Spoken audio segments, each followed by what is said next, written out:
社会越来越大的裂痕。讨论英国脱欧之前，许多人最想回答的一件事情是，英国的现象会复制于美国。11月的时候，美国总统川普会当选吗？尤其是最近，美国发生了在达拉斯的杀警事件。很多人判断杀警事件之后，会使某些沉默的白人更加的支持川普，但也有一些人持不同的看法。这是一个非常微妙的议题，因为在达拉斯杀警事件里头，它牵涉到美国3个至今为止已经50-60年不能够解除的问题。第一个是治安，美国有些地区因为拥有枪支，还有在某些有色人种的区域里头，特别它的治安非常的坏。你不肯承认也好，它的确是事实。那么它被称为叫做黑人区，这里的治安特别的坏，很多警察不愿意来这里执勤，在这里执行的时候，他们也特别的在很多事情里头情绪很激动，有的时候就会执法过当，但有的时刻他真的也是执法过当。所以在这个时刻，攻击警察似乎不完全是对，不攻击警察，不检讨警察，似乎也不见得是对的。因此，越靠近总统大选的时候，川普就越来越谨慎。一般的看法是，这件事情很可能会改变美国的总统大选，而这个议题非常的敏感，牵涉到治安，牵涉到枪支管制，牵涉到种族议题，川普格外的小心，希拉蕊也是如此。发表比较强烈谈话的反而是美国总统奥巴马。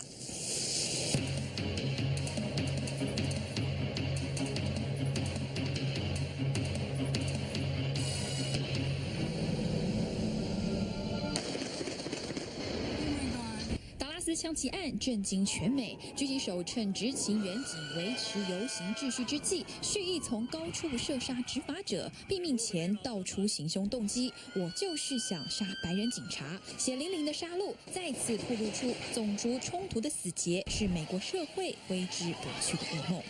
We still don't know all the facts. What we do know is that there has been a vicious, calculated, and despicable attack on law enforcement. Our police have an extraordinarily difficult job, and the vast majority of them do their job in outstanding fashion. I also indicated the degree to which we need to be supportive of those officers who do their job each and every day, protecting us and protecting our communities. Today is a wrenching reminder of the sacrifices that they make for us. 得知国内发生重大杀警案，奥巴马紧急缩短出访行程，准备自欧洲返回白宫坐镇。《纽约时报》说，非裔死于白人警方过当执法，引发仇恨式报复，两者近来不断循环发生，这让总统对于血案的谴责听来好熟悉。奥巴马虽是美国史上首位非裔总统，但上任以来，白人与非裔之间的紧张未见舒缓。华沙记者会上，他忍不住这么感叹 ：“Change has been too slow, and we have to have a greater sense of urgency about this.” 川普取消赴迈阿密演讲，以一段影片发表声明，美国需要重新审视法律与社会秩序。The shooting of the 12 police officers in Dallas, Texas, has shaken the soul of our nation. Just a few weeks ago, I met with many of the men and women in the Dallas police force during my visit to Texas. They're not just police officers. They're mothers and fathers, husbands and wives, sons and daughters. And they're all on my mind today. They're on everybody's mind. A brutal attack on our police force is an attack on our country and an attack on our families. We must stand in solidarity with law enforcement, which we must remember is the force between civilization and total chaos. Every American has the right to live in safety and peace. 希拉蕊按计划前往费城，但取消了与副总统拜登的首次合体造势。他说，达拉斯案证明了美国社会需要更多爱与关怀。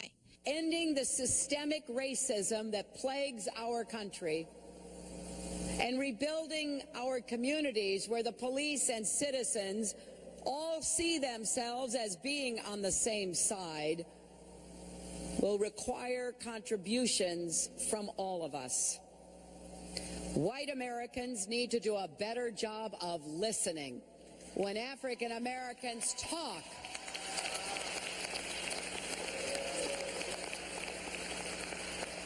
about the seen and unseen barriers you face every day. We need to try as best we can to walk in one another's shoes. 美国有评论这么说，这大概是两人近期第一次在议题上有类似论调。川普称达拉斯案是对美国的攻击，希拉蕊发言力挺黑人平权运动 ，Black Lives Matter。 Hearing Hillary Clinton and Donald Trump try to accomplish similar things here today, which is speak to both the need for the police to be protected, to do their job, to protect the rest of us, and understanding the anguish that people are going through, specifically in the African-American community, in terms of police-community relations and these young men getting killed. So he addressed both. He didn't sort of put his thumb on one side or the other there or say this group's right or that group's wrong. He didn't pit a group against each other. He clearly tried to thread the needle. It's a video release. You know, he's not taking questions on it or what going into detail about what his plans would be to do it, but that can come in the days to come. This is basically going on camera and giving the statement that he had given as a written statement earlier today. But you said he's sort of hitting every note in what he said. 英国卫报说，达拉斯枪击案让美国政治再次暴露在丑陋的断层线中。这已经是1个月以来，希拉蕊和川普第2度因为重大社会事件取消竞选活动。上一回是奥兰多枪击案，这一回是达拉斯枪击案，再次触碰敏感议题——治安、枪支管制和种族。美国两党的准总统提名人在此次事件上为何如此谨慎发言？美国政治网站 The Hill 这么分析。 缺乏执政经验的川普必须说服选民，在处理重大事件上，他具备总统的高度。而对希拉蕊来说，达拉斯枪击案的发生，恐让选民厌倦奥巴马执政下频繁发生的枪支暴力，为同党的他增添选情的不确定性。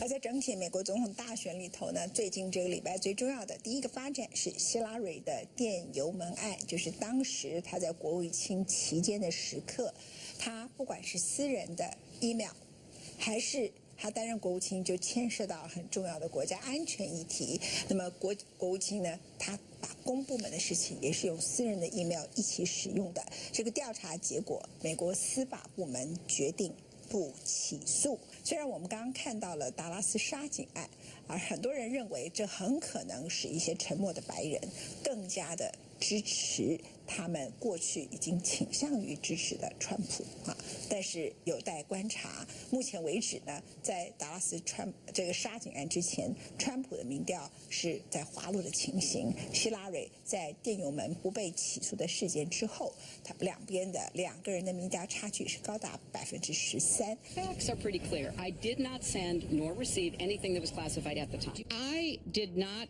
email any classified material to anyone on my email. Although we did not find clear evidence that Secretary Clinton or her colleagues intended to violate laws governing the handling of classified information, there is evidence that they were extremely careless in their handling of very sensitive, highly classified information. 7月5号对希拉蕊而言是忧喜参半的一天。喜的是，他于国务卿任职期间使用私人伺服器收发公务邮件引发的政治风暴 ，FBI 在历时1年调查后，做出了不予刑事起诉的建议，一举化解他总统选战上的重大司法隐患。忧的是，局长科梅在记者会上指责希拉蕊处理美国国安过于疏忽大意，形同质疑这位民主党总统参选人在处理国安议题上缺乏判断力。 There is evidence to support a conclusion that any reasonable person in Secretary Clinton's position or in the position of those with whom she was corresponding about those matters should have known that an unclassified system was no place for that conversation.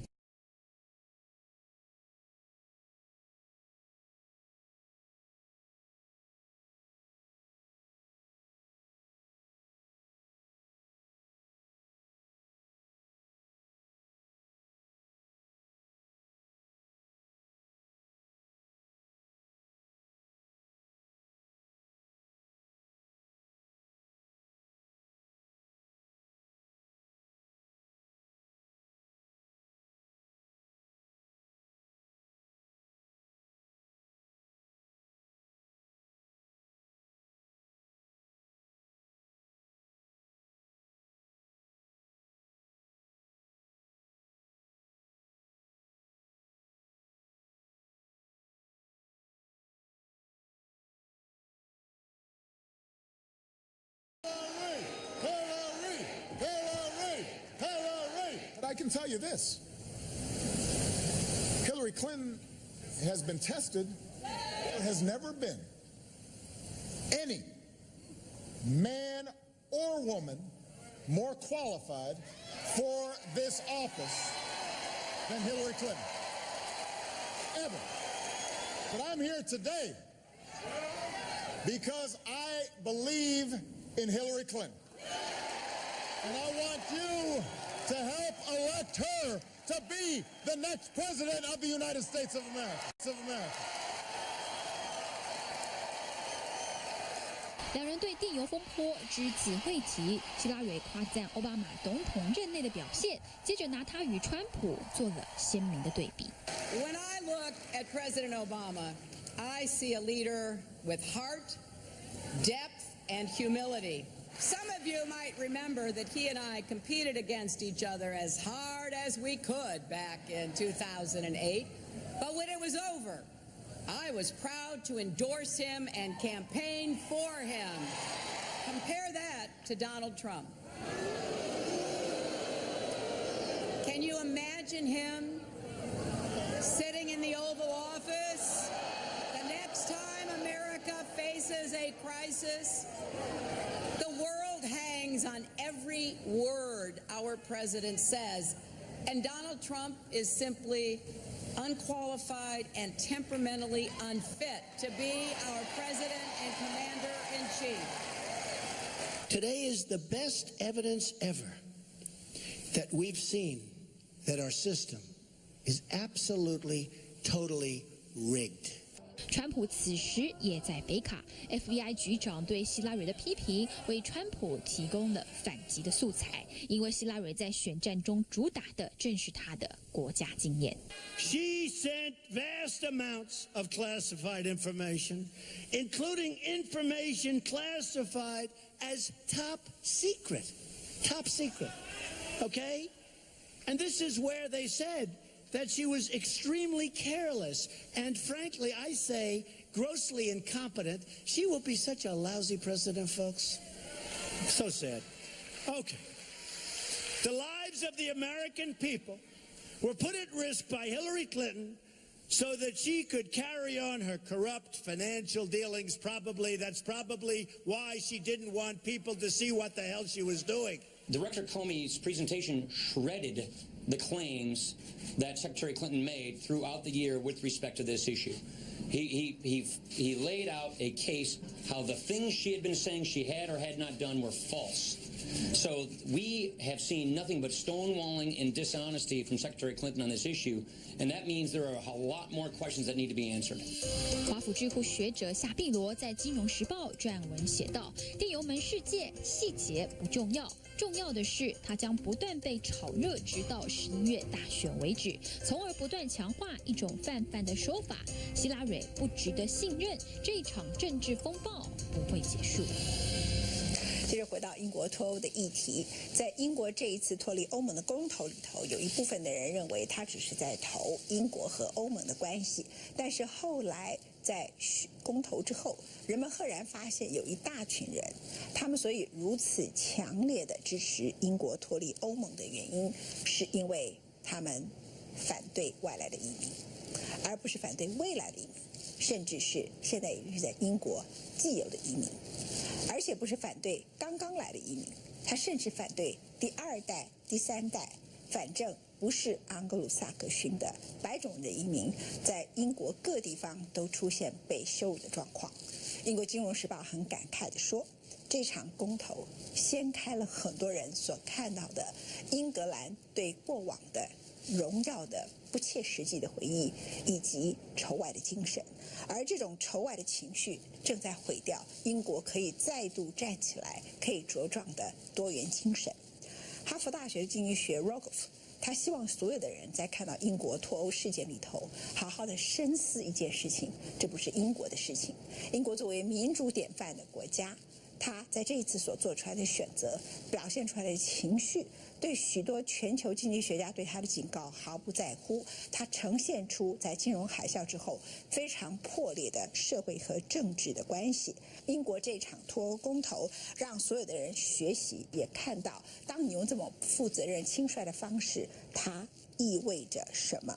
他说那些出于意识形态或是个人前途而来把既有的体制推翻掉的机会主义政客，他们把公投当成最简单的方法，然后把国家最终埋葬在公投里面。 Rogoff 认为说他们引发了政治的不确定性，还引发更高的经济风险。那些相信他们的人，有很大部分的工人会成为最终的受害者。我们来看英国公投之后第3周的所有的状况。The Brexit vote. Vile and ugly day. Brexit vote. Post-Brexit losses. Turmoil. Meltdown. The currency hit a fresh low against the US dollar, breaching the $1.28 mark for the first time since 1985. The currency's fluctuation is also having an impact on markets across the world. On Wednesday, the yen in Japan soared, making local exports more expensive.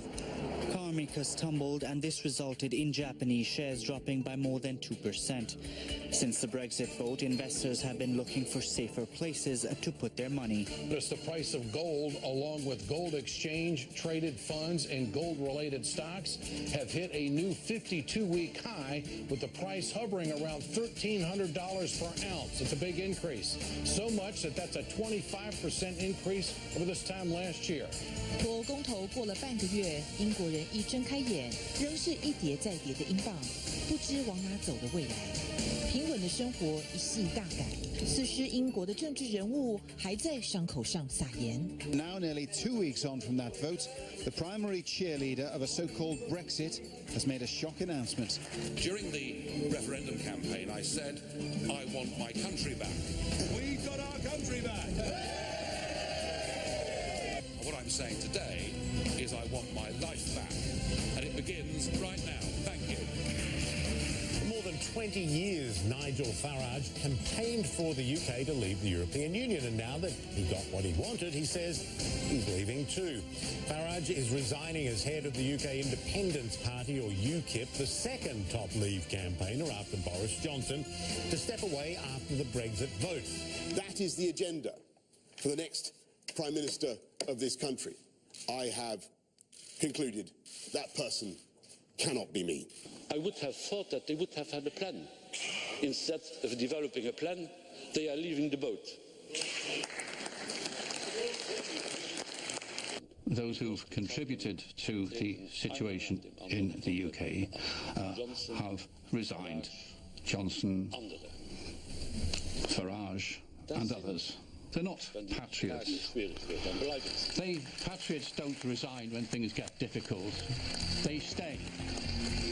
在脱欧大将一一弃船的同时，英国保守党内有5个人抢着掌舵。The UK Conservative Party split due to Brexit. Theresa May currently out front as favourite, Andrea Leadsom running second.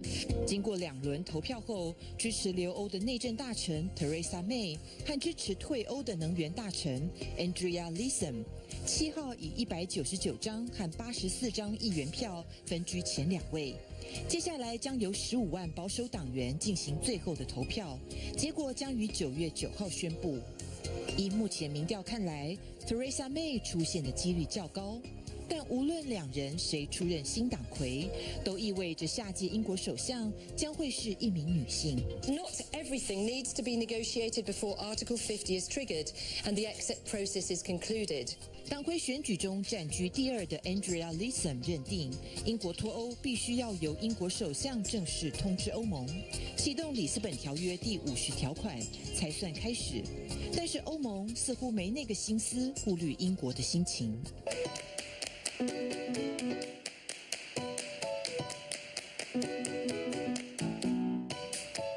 英国都还没正式脱离欧盟，彭博社与华尔街日报却已看出，欧洲众多大城忙着争抢英国金融中心的宝座，抢最凶的是巴黎。Et donc, bienvenue à Paris, bienvenue en France, welcome. C'est en un mot plus que jamais le moment de venir en France. 内忧外患，浮躁不安。They are the 48%. More than 16 million British people voted to stay in the EU, including the vast majority in London, the majority of the young, and the majority of university graduates. Please, stay together, let's vote again, let's have a second referendum. Many people in this crowd argue that the referendum was merely advisory. It's up to Parliament to revoke Britain's membership of the EU.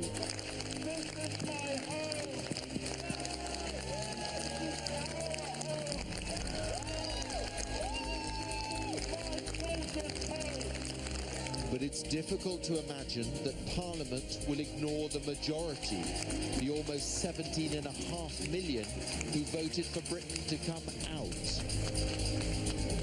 One thing is clear, a referendum that was meant to resolve the issue of Britain for once and for all has caused political turmoil and opened up deep divisions in British society.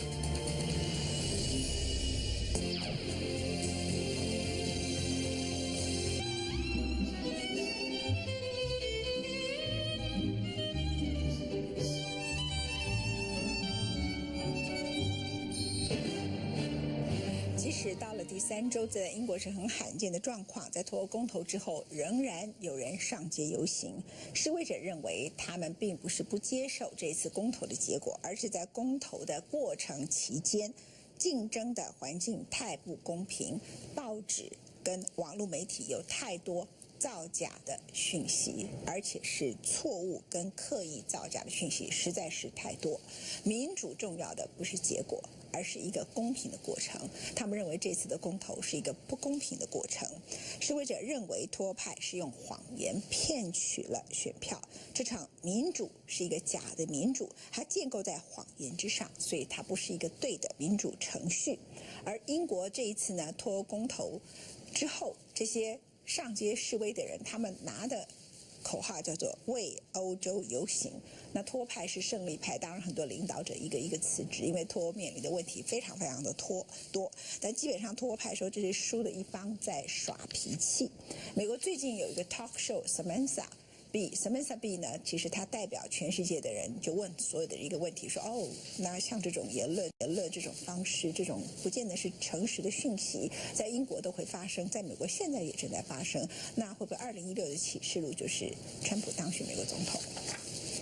美国 TBS 电视台由喜剧演员 Samantha B 主持的脱口秀《莎曼莎之全面开战》，当然不放过英国脱欧，极尽调侃。首先讽刺的是，投了脱欧后却惊慌失措的英国人。Britain, what in the name of Margaret Thatcher's iron bustier have you done? Normally, news from the UK is fun and relaxing. It involves lots of fancy babies and adorably silly pensioners. But suddenly, those pensioners aren't so adorable because they just voted to kick their grandkids, their nation, their continent, and the global economy right in the ghoulies. Panic as stock markets plummet in the U.S. and around the globe.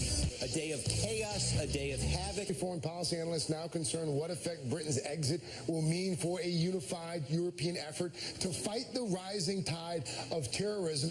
What were you thinking, England and Wales? Screwing over the rest of the world by voting stupidly? That's our job. Even some Leave voters were surprised and upset to discover that the more votes something gets, the more likely it is to win. Very disappointed.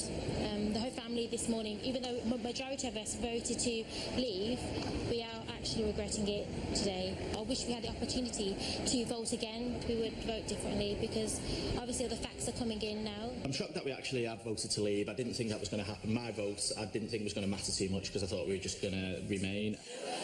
Millions of Brits were frantically Googling, how do you spell EU? Or just weeping uncontrollably.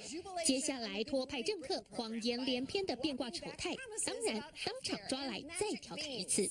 The £350 million a week we send to the EU, which we will no longer send to the EU, can you guarantee that's going to go to the NHS? No, I can't, and I would never have made that claim. That was one of the mistakes I think that the Leave campaign made. Hang on a moment, that was one of your adverts. Well, it wasn't one of my adverts, I can assure you. Well, that was one of the Leave campaign's adverts. But that money was going to go to the NHS. And I think they made a mistake. That's why many people have voted. They made a mistake in doing that. Sorry, I'm not not English. Does advert mean a lie painted in huge-ass letters on a bus and driven around the country? Because then, yeah, the Leave campaign did do that advert. Carry on. I don't know how many people voted on the basis of that advert, but that was a huge part of the propaganda. You're now saying that's a mistake. All the economic authorities said it's a bad idea to leave. In the last few weeks, the Leave campaign pivoted away from the economy. They said, OK, we're losing that argument. Let's make it all about immigration. Why did you vote out? The immigrants, stop them. The immigrants come in and have it handed to them on a plate. 4-bedroom home, brand new builds. It's not fair. I think that there's too many immigrants coming in to our country and taking our jobs, you know. Get them out! Yeah, piss off! When Britain really needs dark people again, they'll just colonize you. I think it's a great thing. It's a great thing. Are you worried about it? It's going to be great. 最后不免俗地拉回到美国本土，英国脱欧对美国政治的未来暗喻了什么？ While the Brits were waking up in the ruins of their nation and saying, "Oh God, what have we done?" a lot of Americans were looking over and saying, "Oh God, what are we about to do?" This is the end of the world as we know it. Okay? They don't want no immigrants. Does that sound familiar? They don't want multiculturalism. Does that sound familiar? You're taking your country back. Hopefully we can make Britain great again. Hey, you should get that on a hat. Then there's the sad conservative leader who gambled the nation's future on his ability to control the extremists in his own party and lost. Yes, okay, we get it. It's Ryan. Is really the worst outcome of Brexit. Not the breakup of the EU or the fact that you can now use the British pound as loo paper. It's that the vote made these hateful morons think that over half the country agreed with them. This is why it's not enough for Trump to lose. It has to be a landslide 50-state repudiation.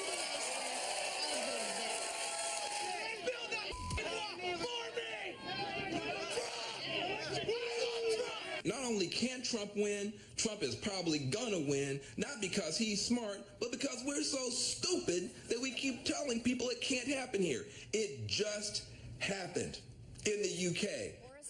一场脱欧公投看似闹剧，但各位看官是否也看出了这个世界的软弱和危机？英国脱欧正式公投结果出来，52-48。英国前任的首相 Tony Blair。他曾经是英国最受欢迎的首相，但是当然最近他出了一些问题，我们待会儿会报道。那么他接受 Sky News 访问的时刻，他提到，当时英国的公投是没有强制性的公投，这是英国尊重精英政治的传统。Tony Blair 就特别提到，在英国当时的宪法里头这一项规定，他就是要让精英可以有再次思考的机会。所以他说，我不是主张来一个2次的公投，或是我完全无视于民众在公投里头有52%的人支持脱离欧盟，但是英国的议会要 above， 要超越一般的民众对这个事情简单的 yes or no 的答案。所以他们等于一直在暗示很多人所说的，英国的宪法里头不是国会完全要执行人民的意志，可以在未来和欧盟的谈判当中提出一些条件，提出新的谈判，拖更长的时间，让英国的老百姓理解这场脱欧公投不应该直接的脱离欧盟。但一般的人认为 Tony Blair 这些想法是不可能实现的，因为没有人承担得起不脱欧的后果。那离开欧盟之后，对英国是很沉重。可是你不执行这个公投的后果，在英国也会变成非常严重的政治新的对立。我们来听一下 Sky News 里头访问 Tony Blair 他的说法。身为留欧派大将，却眼睁睁看着多数民意选择脱欧。曾经执掌日不落国大舵的英国前首相布莱尔，在公投结束后接受 Sky News 专访，建议英国不必急于采取任何动作。 The reason I'm concerned is this: the strange thing about the whole referendum is that we had a vote, and the vote was 52-48 to leave the European Union, but we have no idea what lies on the other side of that. And there's a hugely complex negotiation that's now got to take place, in which we need to see exactly what is the offer. What does Brexit look like when we see the state of the negotiation? What happens to our business, to our jobs, to our investment, to our economy as a result of this negotiation? So my plea is very simple. Right at this moment, we have to keep absolutely fixed on trying to ensure that negotiation is set up in the right way for our interests. And secondly, as a country, we should keep all our options open. Okay, it's clear there was a vote to leave. But it wasn't 70-30 or 60-40, it was 52-48. I mean, let's be very blunt about it. Some of the claims made for the Brexit case have somewhat collapsed, even in the week since we've been doing this. I mean, you find conservative people who were campaigning for Brexit saying a few years ago actually it would be a disaster to leave the EU. So you've got a very strange atmosphere around all this. There is a problem with that, isn't there? In that we hear from all branches of the European Union, from individual countries, from individual leaders as well within the European Union, that no negotiations can take place with the UK until Article 50 is triggered. Do you think there's a way around that? Yes, the referendum expressed the will of the people. But, you know, the will of the people is entitled to change.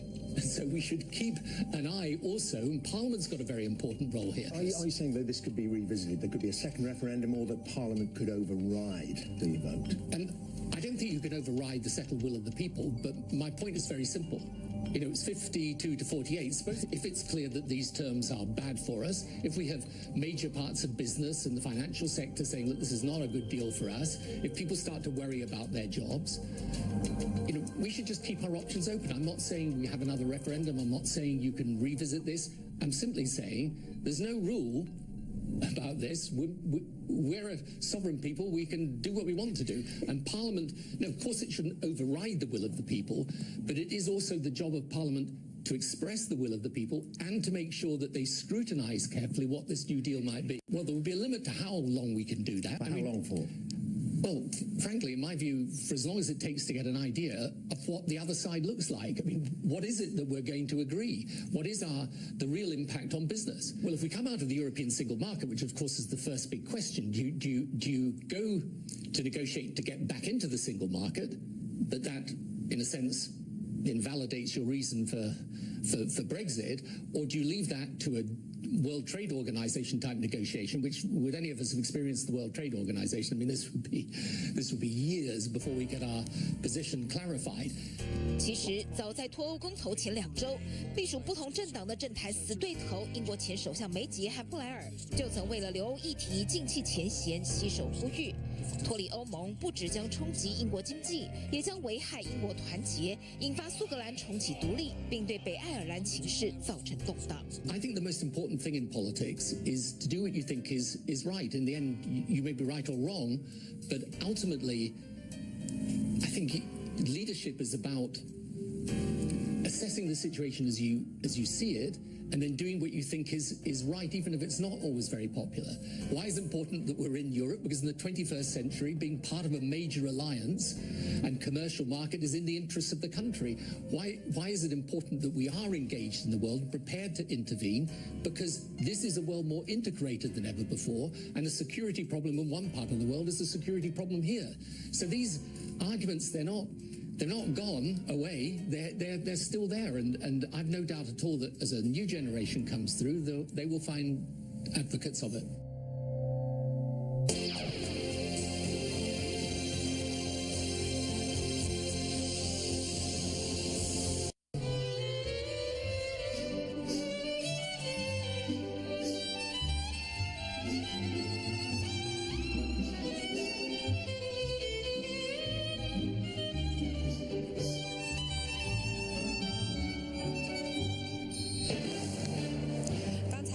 特别引用了哈佛大学经济系的教授 Rogoff， 也是著名的评论家。他从政治到经济的风险谈到，不要以为英国脱欧跟你没有关系，事不关己。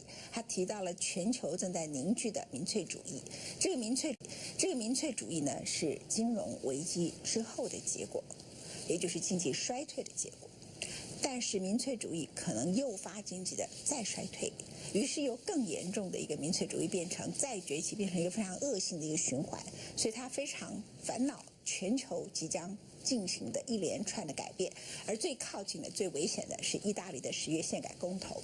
意大利人很多人他是反对这个欧盟要求他们的准结措施，所以前一阵子我们会看到一个很美丽的罗马女市长，她的美丽让我们忘掉她所代表的政党的危险。她的政党叫五星运动，这个五星运动呢最重要的主张就是意大利应该放弃欧元的使用，也就是不只退出欧盟区，而且包括不使用欧元。那当然对意大利来讲，那简直是灾难性的结果。但民粹主义从来不提供答案，它只提供你愤怒。让我们看意大利下一个危机。英国公投脱欧引发的震撼仍剧烈震荡，而意大利即将在10月举行的另一场公投，俨然已成了另一个待爆的炸弹。意大利总理伦齐领导的执政党近日爆出贪腐丑闻，为了稳住摇摇欲坠的政府，伦齐赌上了自己的政治生命，把这场针对宪法改革的公投转为对他个人施政的成绩验收。他说，万一公投未能过关，将辞去总理一职。Mr. Renzi made a bit of a gamble by unnecessarily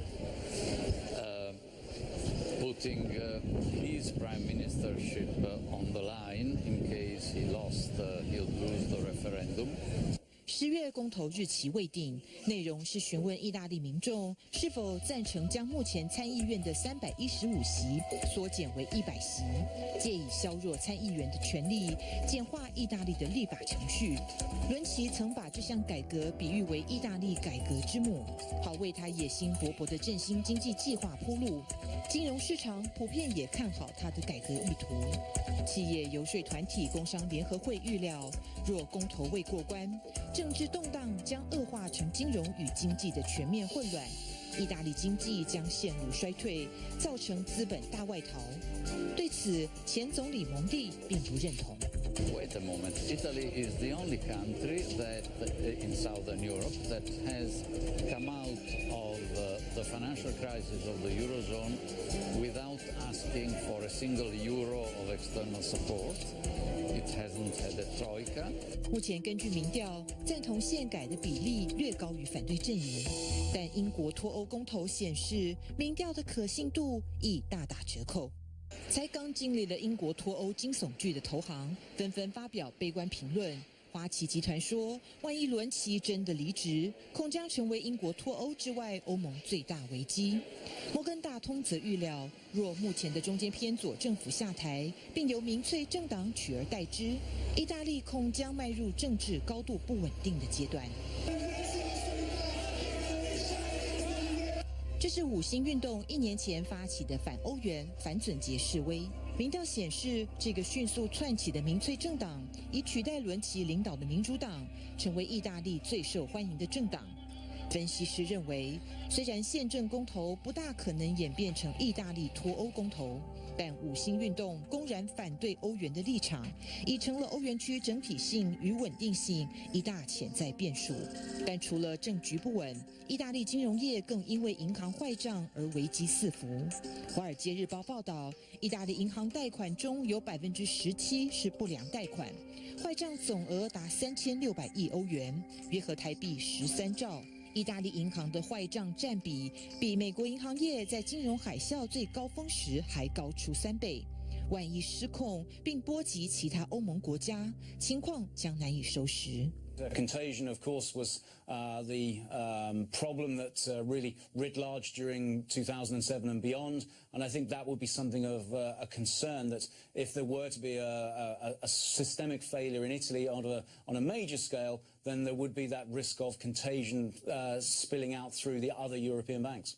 英国脱欧公投后，金融类股受害尤深，意大利银行类指数已暴跌30%，今年以来跌幅更深达57%。许多分析家担心，银行体系脆弱不堪，而意大利经济成长和失业率双双在欧元区国家吊车尾，加上民众反体制情绪高涨，意大利恐怕已站在悬崖边缘。10月的公投很可能成为引爆危机的引信。因为已经决定要离开欧盟，他有什么样的路可以走？英国 Financial Times 做出了英国下一步的几项选择。In a grand democratic exercise exercise, the British people had decided to leave the EU. Now they're looking hard for the exit. While a lot of people know they are against the EU, fewer know exactly what they want instead. So let us take you around the post-Brexit showroom, where all the available models for new economic relations are on display. They all have different designs, so that we can find the one that suits your priorities best. Whether that's to limit European immigration, be rid of European laws, or remain a great trading nation. Choice number one is to go it alone. Cutting loose from a sinking continent and setting out on a great global adventure, or what is more boringly called the WTO or World Trade Organization model. If Britain makes a clean break with the EU, it can keep the foreigners out, and it can ignore foreigners when making its laws. Unfortunately, it can also forget about a lot of the lucrative trade it's currently doing. Going it alone means to trade on the lowest common multiple of market access, the WTO rules that almost every country in the world accepts. The WTO model is much worse for trade than the EU's single market. As EU members, Britons have been able to buy and sell to other Europeans just as if they were in Britain. No tariffs, no discrimination, and exactly the same standards and regulations across the continent. Cutting loose means losing those benefits. So this choice is not so much the glory of the wide open seas, it's more lost at sea. If that doesn't appeal, how about choice number two? The Canada model. Canada has struck a free trade deal with the EU, and the UK could try to do the same. It improves marginally on the WTO model, but it only covers goods, things you can load on ships and trucks. While the UK's greatest export advantages lie in services, such as finance and law. So what if you want to keep trade in services unimpeded? Then you might like choice number three, EEA, which everyone calls the Norway model. There's a lot to like about the Norway model. The EEA agreement lets Norway trade most goods and services freely inside the single market without being part of the EU. It can even strike its own trade deals with other countries. But then there was that thing about taking back control, and Norway has accepted wholesale the free movement of workers and the EU's single market rules. Choice number four, EEA+, or the Liechtenstein model. Liechtenstein is in the single market through the EEA. It's allowed some limits on freedom of movement. But Liechtenstein is 25 kilometers long and has 37,000 people. You won't get this model in a size that fits Britain. And even if you did, it would still require full compliance with the laws governing the single market, but without any say in what they are.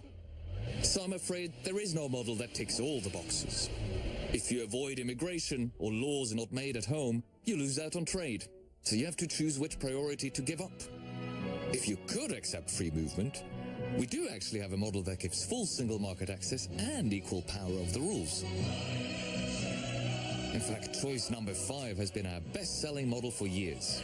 It's called EU membership.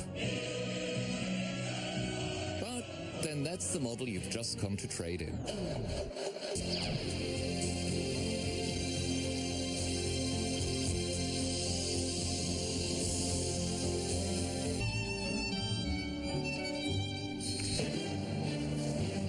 看一下周五的美国股市。周五的美国股市呢，因为美国的就业数据非常的好，大涨了250.86点，涨幅1.40%。S&P 呢更是创下了纪录，来到了2129.90点，涨幅1.53%。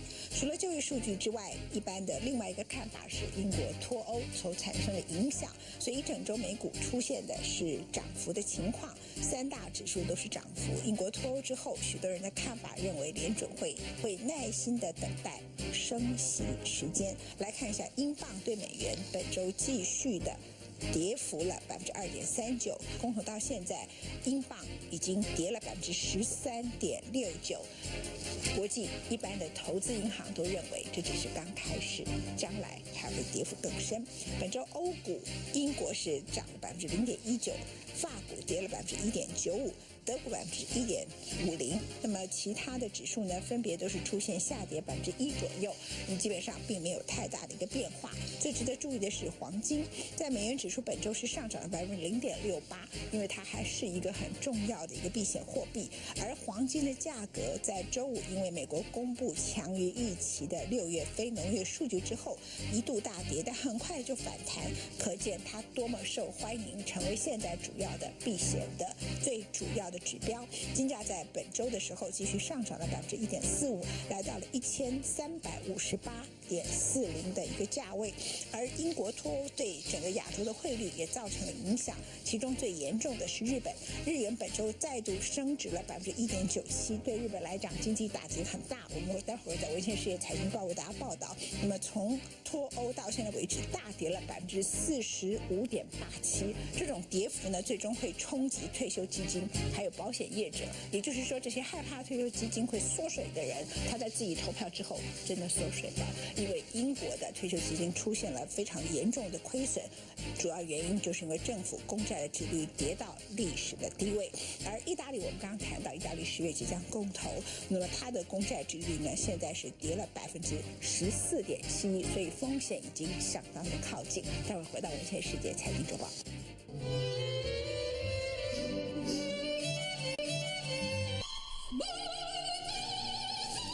欢迎收看今天的文茜世界财经周报。通常一个政治的动荡大概都一段时间就会停止，可是英国的脱欧并不是如此。了解经济的人都说，英国的噩梦才刚刚开始。我们看到英镑几乎每个礼拜都在下跌的状况，本周跌幅特别的大，主要的原因是爆发出来英国的房地产的基金暂停赎回，到礼拜五已经爆发到了7家。退欧的风险已经跑出来，而且越来越清楚。IMF 预计英国的脱欧将使欧元区的增长率不只是英国受到影响，它也会使欧元区受到影响，所以是一个很损人不利己的状况。欧元区的增长率会降到1.4%，而英国脱欧以后，到现在为止，英镑已经跌到31年的低点。华尔街日报说，金融危机所带来的后果导致了英国脱欧，而这个脱欧将给全世界再次进入金融的风暴。英国脱欧已开始尝到苦果，除了英镑续跌，对美元再刷新31年新低，另一个伤兵则是房地产。由于看坏英国商用房地产前景，投资人急着从房市撤资。短短几天之内，共有7家商用房地产基金暂停交易，暂时停止赎回的基金规模共计达180亿英镑，几乎占总规模的1/4。And it's reminiscent of Bear Stearns subprime funds before the Lehman debacle. The system basically doesn't allow liquidity to flow into the proper places, and certainly here, in terms of these property funds, if they're just one indication, then perhaps there'll be others to follow. I think it's something to worry about. 英国商用房地产在2009年金融海啸后，价格足足涨了40%。投资人担心公投前房价可能已触顶。如今，分析师更警告，英国脱离欧盟3年之内，商用房地产价格恐暴跌20%，终于引爆一波基金赎回潮。英国经济面临的威胁远不止于此。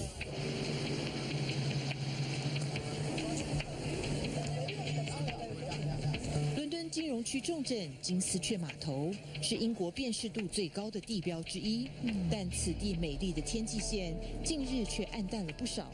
英国决定脱欧后，伦敦全球金融首都的地位正面临强大挑战。德国法兰克福、法国巴黎以及爱尔兰都柏林都正虎视眈眈，等着顶替伦敦的地位。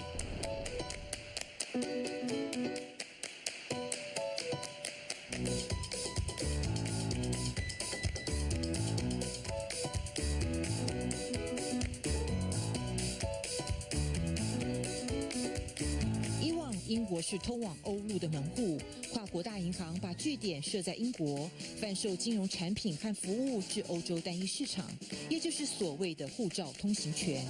潜在消费者达5亿多人口，但脱欧之后，这个优势是否还能保有，成了一个大问号。巴黎早已是欧洲最大银行汇丰一个主要据点，在脱欧公投成定局后，该行表示计划把金丝雀码头的1000名员工迁移至巴黎。负责促进法国金融的巴黎欧洲金融协会近日计划走访伦敦，招揽金融产业和专业人士舍弃伦敦，转战华都巴黎。法国总理7号更临时出席了该协会的年会，大剌剌宣誓将把巴黎打造成未来的金融之都。de Paris est aussi innovante. Nous voulons tous ensemble construire la place financière de demain, faire de Paris la capitale de la smart finance. 欧洲第2大金融中心法兰克福也摩拳擦掌，迫不及待想承接首要金融枢纽的王冠。当地官员甚至设置了热线电话，准备迎接那些准备撤出英国的银行业者。法兰克福人口不到100万，共有7万人任职于金融业，远不及伦敦的70万人。不过，对外资银行来说，法兰克福有一大优势，那就是欧洲央行总部正位在法兰克福，而且物价比伦敦低廉。All of the British banks are not allowed to do, if the British go out, financial things they're allowed to do right now. They have to go to the continent place, financial market as Frankfurt, Paris, Dublin. And I guess they will choose Frankfurt because Frankfurt is just in the middle of Europe. And of course the ECB has a platform in Frankfurt. 英国荣登全球金融中心，也因为时区恰好跨在美洲与亚洲之间，所操语言又是全球通用的英语。此外，偏低的企业税以及比德国和法国更具弹性的聘雇法规，也是英国傲视群雄的优势。为了冲淡英国意外选择脱欧引发的震撼效应，财务大臣奥斯本日前宣布，严拟将英国企业税率从目前的20%调降至15%以下，以营造更具竞争力的经商环境，试图留住那些考虑离开的企业。此举却让部分欧盟官员紧张甚至愤怒。I think it's in both parties' interest to come to some form of trade deal, and ultimately, even if Mr Osborne does cut corporation tax to 15%, as is mooted, it will still be above Ireland's corporation tax of 12.5%. So I think Mr Osborne needs to move on. He needs to look far longer term and not worry too much about what other EU leaders may think about that. Im ECOFIN noch treffen, dann werden wir. 德国财长肖伯勒便公开表示，不乐见英国开启一场欧洲之间的降税竞赛。公认的避税天堂爱尔兰企业税12.5%，法国税率高达33%，德国也逼近30%。面对巨大的不确定性，茫茫大海中试图稳住英国经济这艘大船的，还有央行总裁卡尼。为了确保流动性充沛，卡尼不惜政策大转弯。紧急宣布降低银行存准率，确保银行拥有足够的资金贷款给企业和家庭，但只手难以回天。But I think it is true that he can't over put to naught the impact of leaving Europe. I mean, actually, that's going to cause people to cut investment. It's going to cause people to cut back on spending, and we've just got to live with it. 忧心忡忡的英国银行业者以大力展开游说，要求英国在和欧盟协商时，无论如何要保住护照通行权。金融业占英国整体 GDP 8%到12%，相关从业人员更逼近220万人，赌注极高。英国商会警告，万一不确定性旷日持久，无论是信心面、投资和就业，都将大受冲击。At its meeting in March, the FPC judged that, and I quote, the risks around the referendum were the most significant near-term domestic risks to financial stability. Some of those risks have begun to crystallize. 卡尼早在公投前便已警告，商用不动产市场存在重大风险，这番预言开始应验了。英国脱欧掀起了滔天巨浪，未来恐怕还会继续有涟漪效应逐一显现。而英国脱欧之后，到底怎么样面临这个国家未来的走向？该怎么样来选择对这个国家最好的方案？当时领导脱欧的领导者全部都不领导了，一个一个辞职。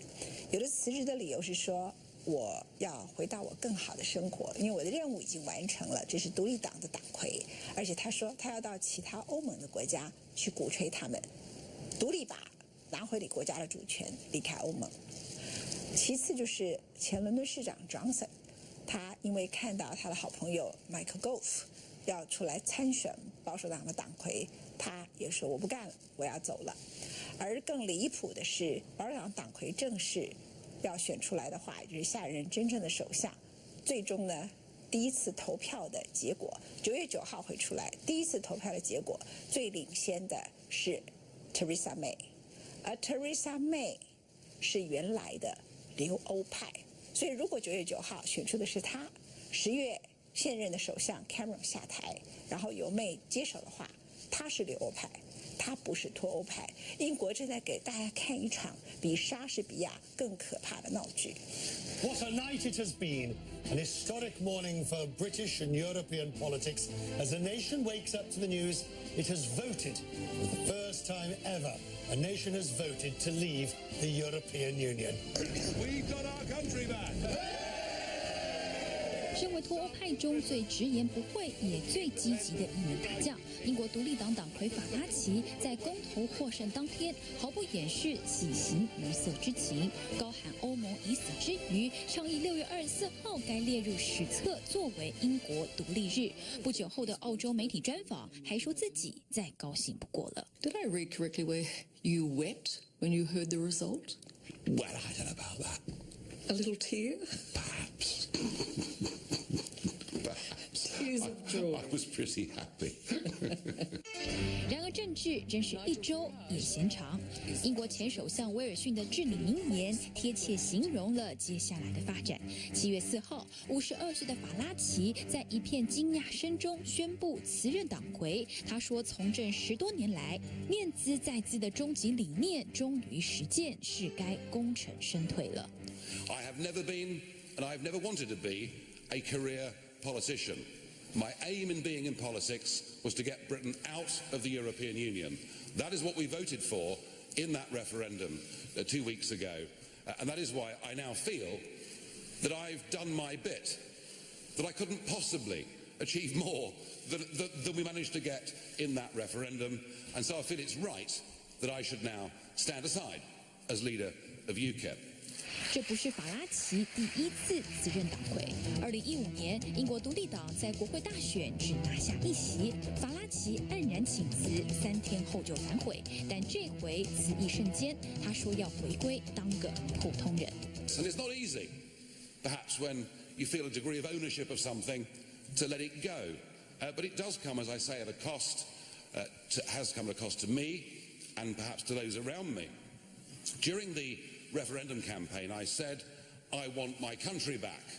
And what I'm saying today is I want my life back. And it begins right now. Thank you.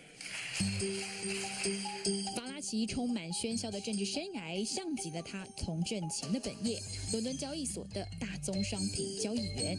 他也曾是保守党党员。1992年，不满首相梅杰签订欧盟整合条约，愤而退党。1993年，加入英国独立党 UKIP， 成为创始党员。那时33岁，对欧盟的批判与现在一样尖锐。What started as a murmur in the pubs and clubs and wherever people congregate in this country is now beginning to reach a crescendo roar. And what people are saying is get Britain out.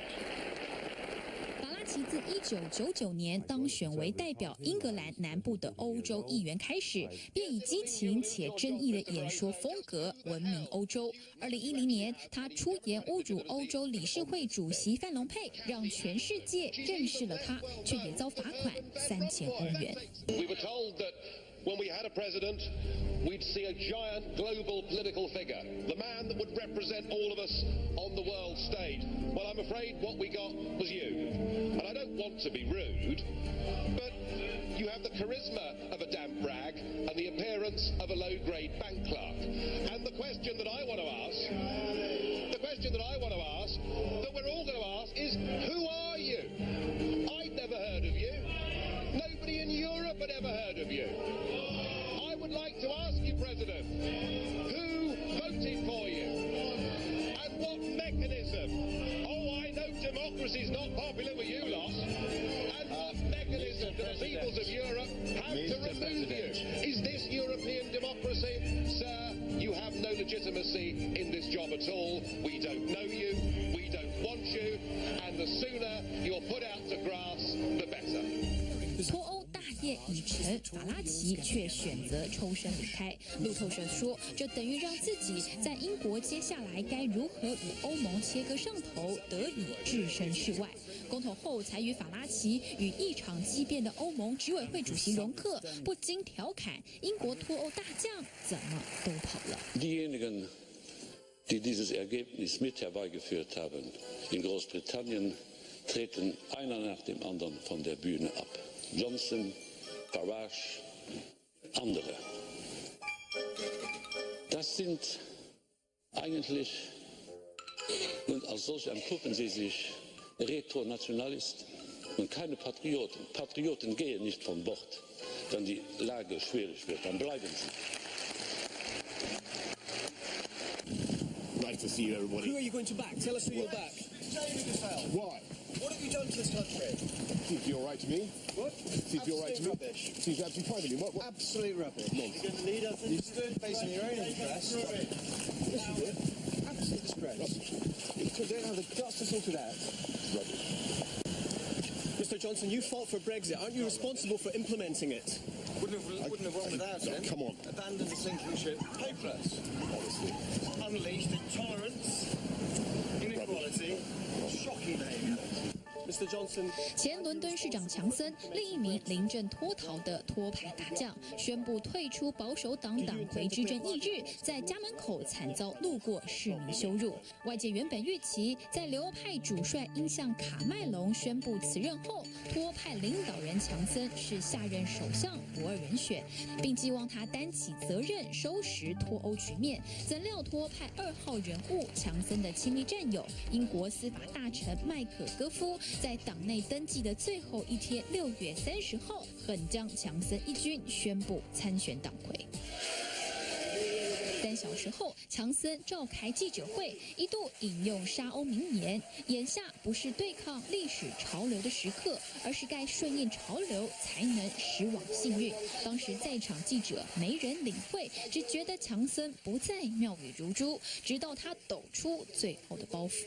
You who have waited faithfully for the punchline of this speech, that having consulted colleagues and in view of the circumstances in Parliament, I have concluded that person cannot be me. 强森倒卧血泊，死于保守党内斗中。英国《每日电讯报》的讽刺漫画写实描绘了这位英国政治明星在脱欧公投后政治生命的结束。脱欧大戏2大主角相继躲避脱欧残局，选择弃船撤离。英国脱派的不负责任与盲目就这么摊在全世界眼前。 而我刚刚特别提到，现在英国的党魁，保守党的党魁呢，也就是未来的首相，最后在最近进行了第1轮的投票，然后第1次的投票里头，最终最领先的人是一位女性，第2名也是一位女性，第2名还是脱欧派，第1名是遥遥领先，高达199票。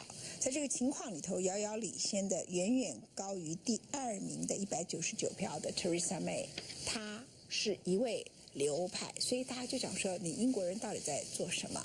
而在这个过程当中，有不小心前司法大臣 Ken Clarke， 他有一次参加节目忘了把麦克风拿下来，结果他一边批评 Johnson， 一方面批评 Theresa May， 那么这个过程中又被大家录下来，人们会觉得英国你们这些政治精英到底要斗到何时？英国这个国家被你们割裂到什么样的一个状况才要终止？脱欧派的两大头号。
campaign was fought, the vote was held, turnout was high, and the public gave their verdict.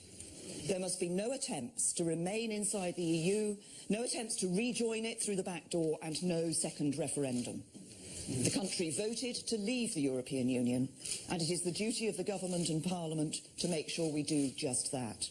梅伊倾向留欧，但在整个公投辩论中相对沉默冷静，没有树敌。身为牧师家庭的女儿，毕业于牛津大学，曾在英国央行任职长达10多年。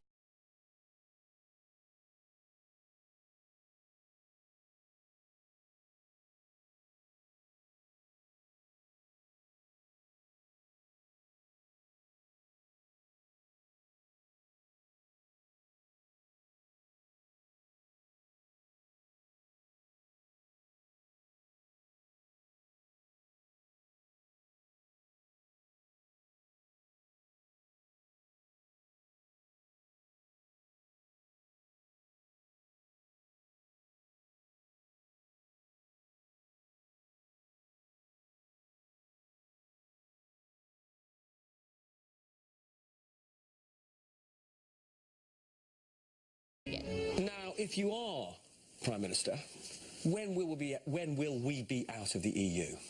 Well, there'll be a process. We shouldn't invoke Article 50 immediately. I think we need to. How long? Well, I've said that it shouldn't be before the end of the year. We need to establish our own negotiating position. Of course, once we hit Article 50, once we invoke that, the process at the EU level starts. They say that that could take up to 2 years. What's important for us, though, is that we get the right deal. And that's a deal which is about controlling free movement, but it's also about ensuring that we've got the best deal possible in trade in goods and services. 对于梅伊的说法，包括欧盟领袖和德国总理梅克尔都一再明确表示，英国不可能想限制移民，又想留在单一市场，两个目标相互矛盾。Es muss und es wird einen spürbaren Unterschied machen, ob ein Land Mitglied der Familie der Europäischen Union sein möchte oder nicht. Wer aus dieser Familie austreten möchte, der kann nicht erwarten, dass damit alle Pflichten entfallen, die Privilegien aber weiterhin bestehen werden. 梅伊同时要面对的，还有如何整合激烈内斗的保守党。一段保守党元老前司法大臣克拉克在英国 Sky News 录影时的漏网对话，凸显了保守党内茶壶里的猛烈风暴。The idea of Boris as Prime Minister is ridiculous. I mean, Teresa's a bloody difficult woman, but you and I work for Margaret Thatcher.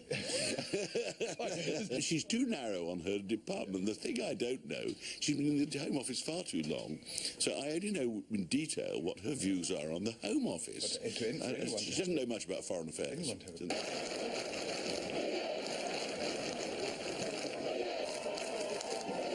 英国金融时报评论，英国脱欧后，唐宁街已认识到，撕毁持续40年的外交和经济政策，将不会像他们以为的那样容易。不论是梅伊或李德森在9月胜出，都将成为继柴切夫人后英国的第2位女首相。她面对的将是究竟何时启动欧盟里斯本条约第50条的棘手难题，和前方令人生畏的种种障碍。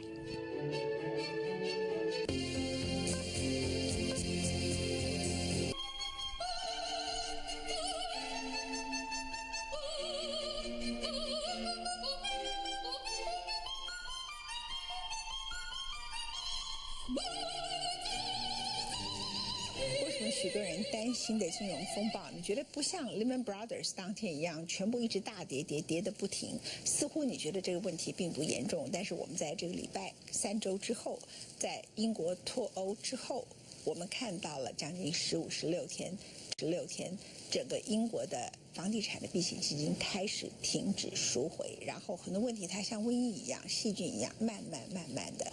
那么现在呢，整个冲击最大的是日本，因为日元它整个过去的安倍经济学就是让它贬值，日本主要是靠出口的。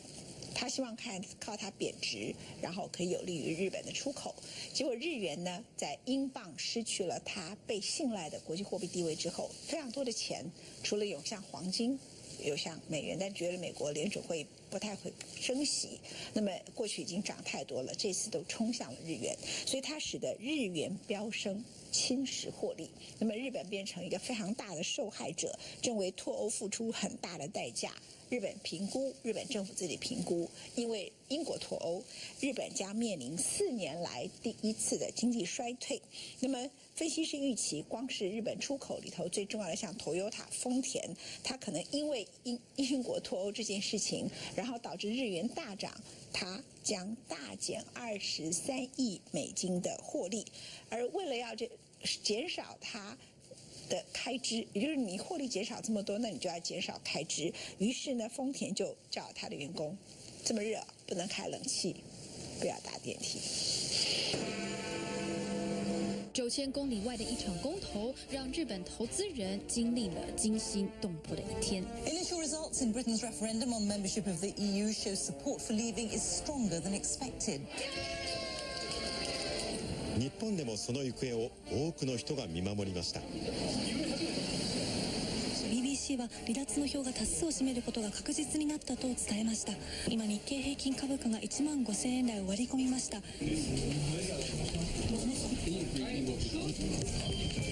昨日より1200円以上値下がりして、下げ幅は2008年のリーマンショックによる世界的な金融危機の際を超える大幅な値下がりとなりました。円相場も一時2年7ヶ月ぶりに1ドル99円台まで急騰。かなり動きは荒いと思います。吓坏日本投资人的不是英国脱欧的不确定性，而是结果出炉后急升4%的日元，这对日本出口来说是一大问题。6月24号当天，日本汽车类股跌幅达到10%，带领日经指数一度重挫超过1300点，跌幅破8%，中场下跌1286点，跌幅达到了7.92%，创下日经指数16年又2个月以来的最大跌幅。自4月1号以来，日元已飙升10%。丰田遭分析师大砍年营收预测，预估在新的会计年度收入将大减23亿美金。英国金融时报称，日本的日产和本田汽车有4%营收来自海外。如果日元大致维持目前水平，日本车厂的营收将平均减少17%。We're headed for the first decline in 4 years for the biggest company's profit. That undermines Abenomics. Look, at around 105, you can't get a gain for these profits. So if it gets closer to 100, we're talking about an aggregate drop in profit somewhere between 3 and 4%. He just said Abenomics is finished. One of the things about Abenomics had been that they could point to corporate profits and say, look, we're near a record, especially the biggest companies. Their profits are doing great. They're expanding.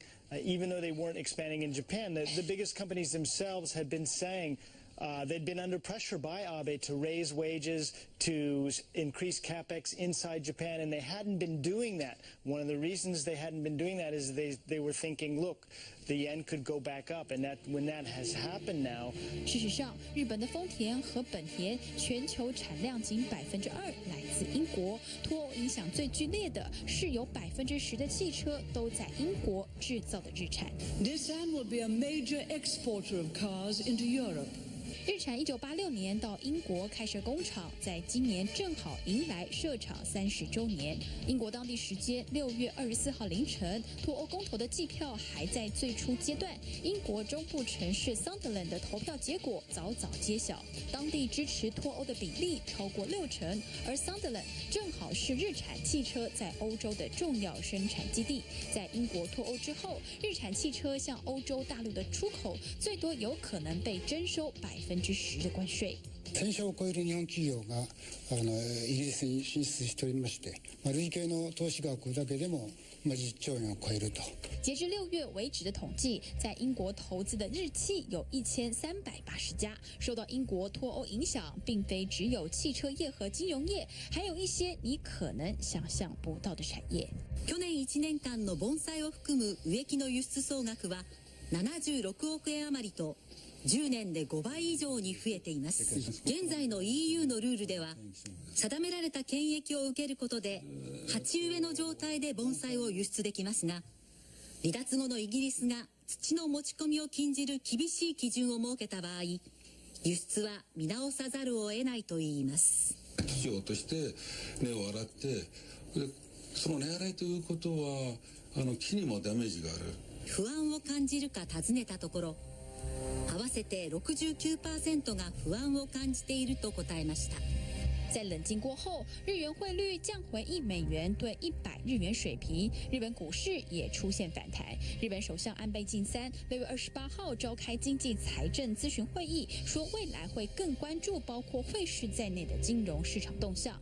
但是《金融时报》预言，如果英国脱欧的不确定性引发其他地区进一步的货币宽松政策，24号的日元升值噩梦难保不会重演。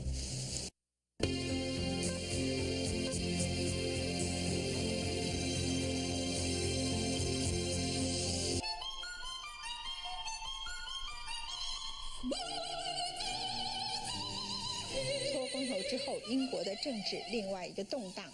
又刚好在这个时间点出炉的都是原来已经定好的。从2009年，英国政府就在当时国会议员的要求之下，组成了伊拉克战争调查报告，主持人是德高望重的齐克尔爵士。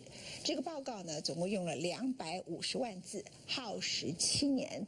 在本周的时候正式公布，刚好是英国脱欧之后3个礼拜。而这个报告显示出来，第一个2003年英国加入美国参战伊拉克战争是一场错误。第一个错误是，当时除了战争之外，有其他和平的选项来干涉或者是帮助伊拉克人取得更好的人权。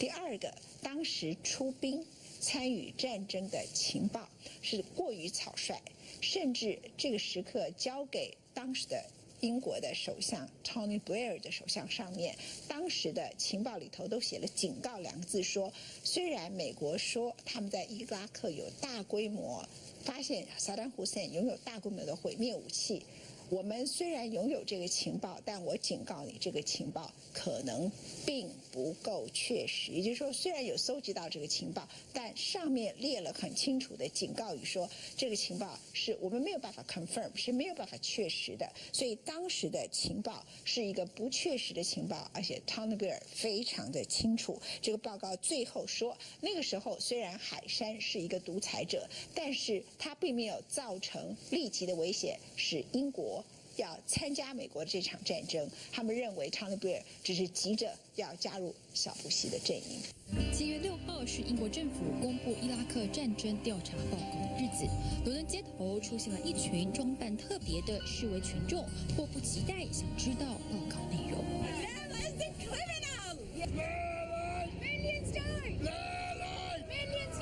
伊拉克战争调查报告耗时7年，花费1000万英镑完成。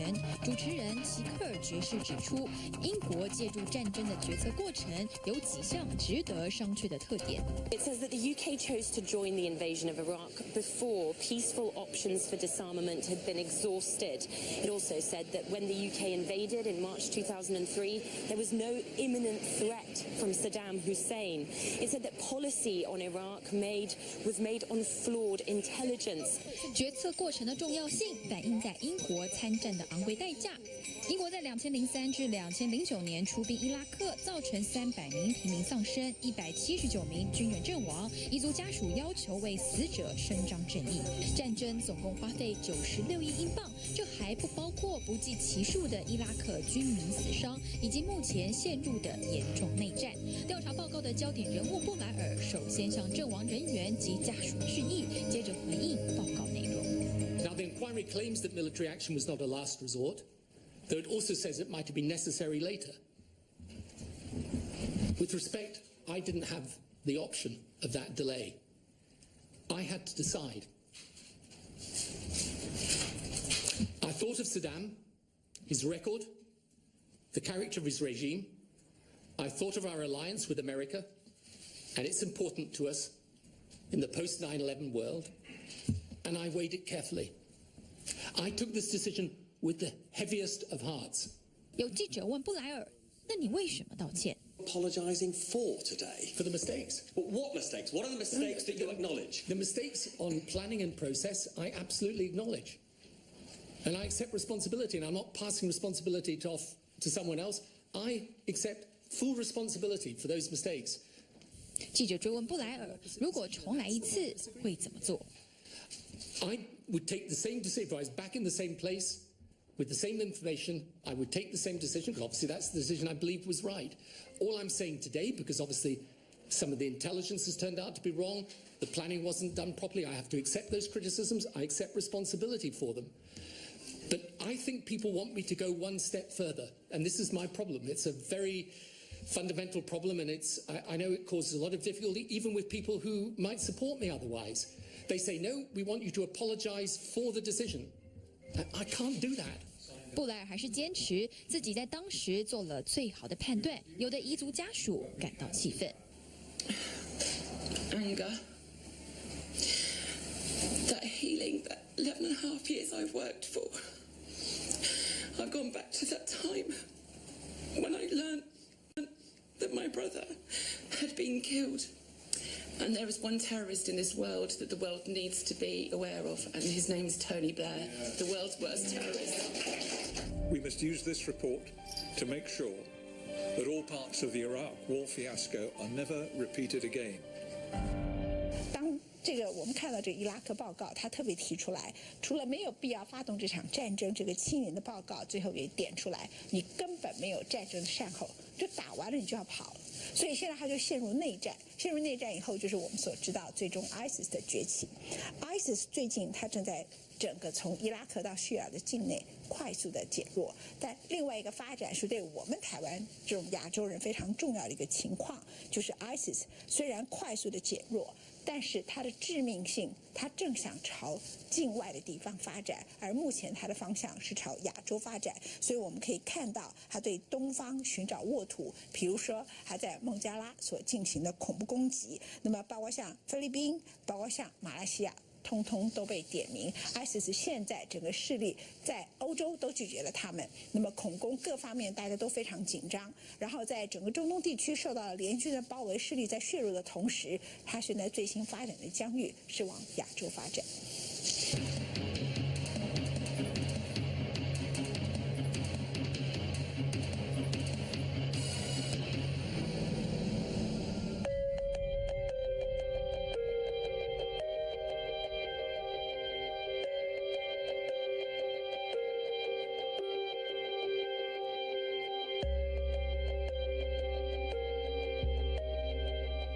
早已预见接下来一连串恐怖事件，只是任谁也没想到，伊斯兰历上最神圣的斋戒月，竟成史上最血腥的灾难月。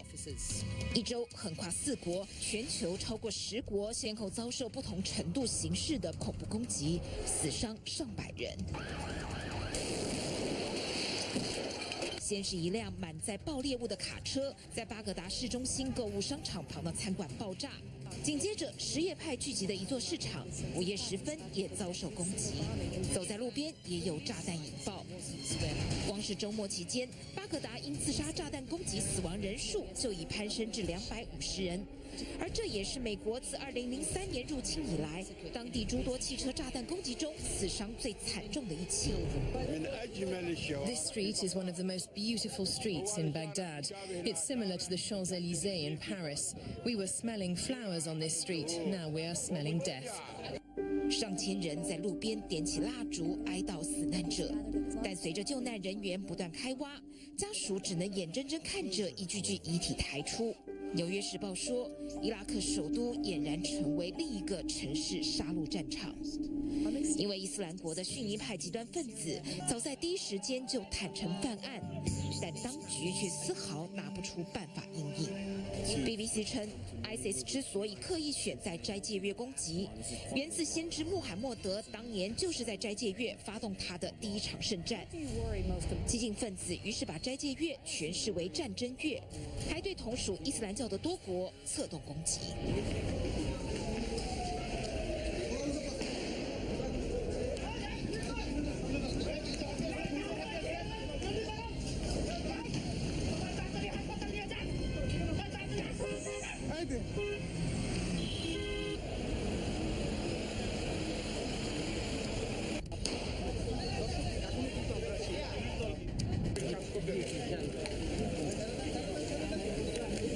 锁定使馆区攻击外国人，显然是意图将恐惧极大化。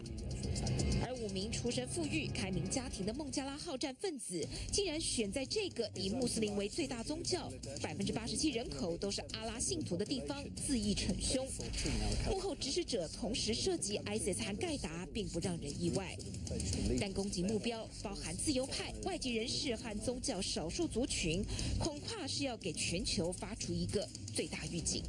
It's what I call the invisible armies of the caliphate.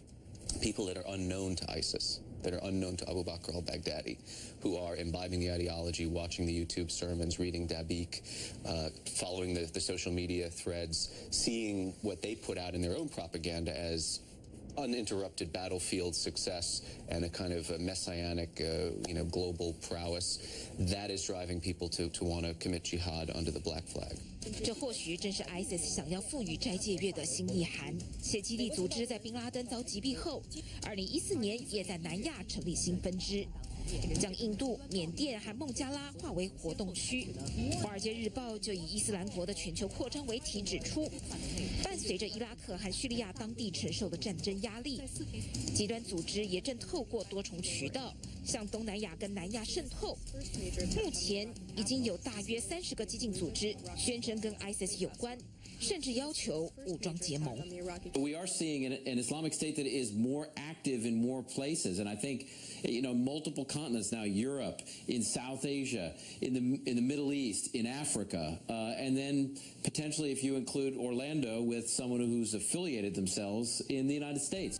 英国独立报纸巴格达爆炸案意在提醒全世界，穆斯林其实才是 ISIS 最大宗的受害者，且这股恐怖势力正在全球蔓延，包括印尼、马来西亚都已经接获警告，恐怖攻击的威胁无疑已近在咫尺。